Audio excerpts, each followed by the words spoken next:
శ్రీరంగనాథుని అలంకరించగ పెళ్లి కొడుకుగా తీర్చిదిద్దను చంటి వాణి ఉల్లంఘనలు మండిత రత్నమాలను వేసి నిండు మనసుతో అలంకరించగ రంగని కళ్యాణం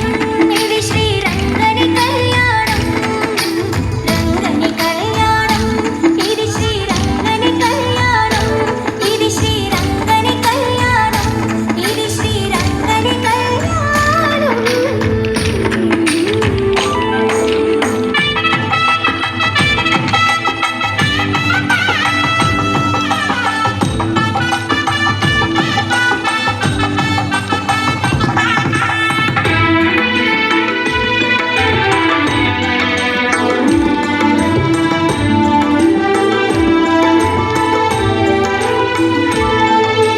సప్త ఋషులు తమ స్వరములు విప్పి ముక్త కంఠముతో మంత్రం